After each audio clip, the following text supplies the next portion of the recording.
नमस्कार दोस्तों, मैं मयंक कुमार एक बार फिर से आप सभी के सामने हाजिर हूँ आज के अपने इस वीडियो में। दोस्तों, जैसा कि आप हमारे हर वीडियो को देखकर उसे लाइक करके अपना प्यार हमें देते हैं, ठीक वैसे ही आज भी आप अपना प्यार हमें जरूर दें, क्योंकि आपके प्यार की हमें जरूरत है। तो चलिए शुरू करते हैं आज के वीडियो को। अक्सर आप लोगों ने देखा होगा कि किसी का एक्सीडेंट हो जाता है और उसकी मृत्यु हो जाती है। फिर घर वाले कहते हैं कि वहाँ ना गए होते तो ऐसा ना होता।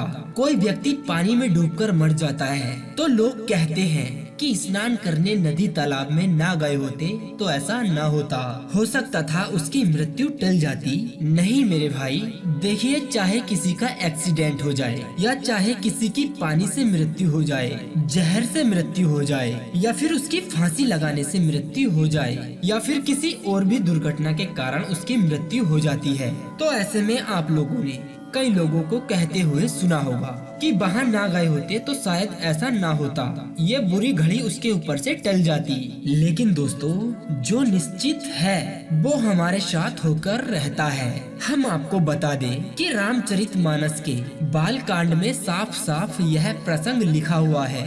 एक उदाहरण दे हम आपको कि एक प्रताप भानु नाम के राजा हुआ करते थे और एक बार उनके घर पर बहुत से संत आए, ब्राह्मण आए। वे सभी को भोजन करा रहे थे, लेकिन मेरे दोस्तों, जो उनका रसोइया था यानी भोजन बनाने वाला, वो रसोइया एक मायावी राक्षस था। उस मायावी राक्षस ने सभी संतों को और ब्राह्मणों को उनकी थालियों में मांस परोस दिया और संतों ने तथा ब्राह्मणों ने देखा कि हमारी थाली में मांस, तो उन्होंने राजा प्रताप भानु को श्राप दे दिया कि जा, तू सदा के लिए राक्षस बन जा।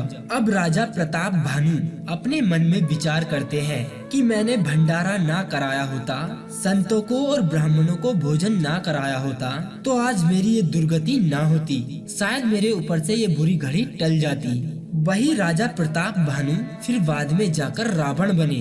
दोस्तों, जो रामचरितमानस में लिखा है कि जो होना है वो हमारे साथ या आपके साथ होकर रहता है, वो किसी भी प्रकार से टलता नहीं है, और जो नहीं होना था वो हमारे साथ कदापि नहीं होगा। जिसकी मृत्यु जहाँ लिखी है, जैसे लिखी है और जब लिखी है वैसे ही होकर रहती है, चाहे अपने घर में बिस्तर पर या फिर किसी सड़क दुर्घटना के कारण या फिर किसी नदी तालाब के कारण। महाभारत में भीष्म पितामह की मृत्यु जैसे लिखी थी बाणों की सैया पर, ठीक वैसे ही हुई थी। तो जिसकी मृत्यु जैसे लिखी है वो हो रही है, वो पहले से ही निश्चित है, तो इसलिए हमें इस पर शोक नहीं करना चाहिए, इस पर हमें परेशान नहीं होना चाहिए। लेकिन फिर लोग कहते हैं कि अकाल मृत्यु हो गई।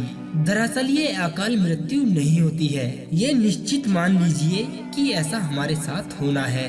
लेकिन दोस्तों, शास्त्र कहते हैं कि जो सुबह शालिग्राम भगवान का या फिर लड्डू गोपाल जी का नहाने के बाद जो पानी बचता है ना, उसे चरणामृत कहते हैं। जो भगवान की पूजा करके, उन्हें प्रणाम करके, चरणामृत पान करके अपने घर से बाहर निकलता है, उसकी कभी अकाल मृत्यु नहीं होती है। आपको बता दें कि अकाल मृत्यु का अर्थ ये है कि मर गया किसी सड़क दुर्घटना में या पानी में डूबकर मर गया। इसे कुछ लोग अकाल मृत्यु कहते हैं, परंतु शास्त्र कहते हैं कि ये निश्चित है। यदि अकाल मृत्यु होती है तो ये बात बिल्कुल सच है कि यदि समय के पहले अनायास इस प्रकार की मृत्यु हो जाए। दोस्तों, हम आपको बता दें कि हमारे गुरुजन कहते हैं कि 80 वर्ष के पहले यदि किसी व्यक्ति की मृत्यु हो जाती है, उसे अकाल मृत्यु ही कहा जाता है। फिर क्या करें, किसी धुंधकारी की अकाल मृत्यु हो गई,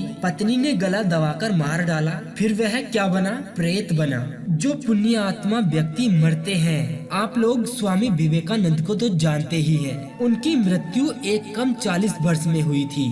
जो व्यक्ति सच्चाई के मार्ग पर चलता रहा, अपने जीवन में हमेशा पुण्य करता रहा, तो यदि 20 साल का भी होकर वह मर जाता है, वो निश्चित ही भगवान के धाम को जाएगा।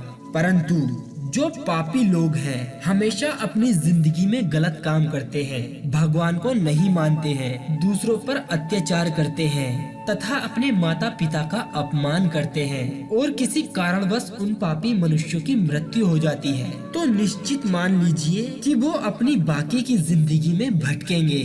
अभी उनका कार्य जब तक पूरा नहीं होगा तो वह भटकते रहेंगे। इसलिए मेरे दोस्तों, जो उनके नाम से तुमसे पुण्य बन सके, पिंडदान है, तर्पण है, गया जी है, भागवत गीता का पाठ है, जो आप उनके लिए कर सके वो आप जरूर करिएगा। ऐसा करने से उनकी आत्मा को काफी हद तक शांति मिल सकती है। दोस्तों, यदि अगर हमसे इस वीडियो में कुछ गलत कह दिया गया हो तो आप हमें अपने से छोटा भाई समझकर क्षमा जरूर कर देना और आप हमारे इस वीडियो को एक लाइक जरूर करना। अगर आप हमारे इस चैनल पर नए आए हैं तो हमारे चैनल को सब्सक्राइब भी जरूर कर लें। दोस्तों, अब दीजिए हमें इजाजत ताकि हम आप सभी के लिए एक और ऐसी ही अनसुनी व रोचक जानकारी को ढूंढकर ला सकें। तब तक के लिए आप अपना ध्यान रखिए और हमेशा मुस्कुराते रहिए।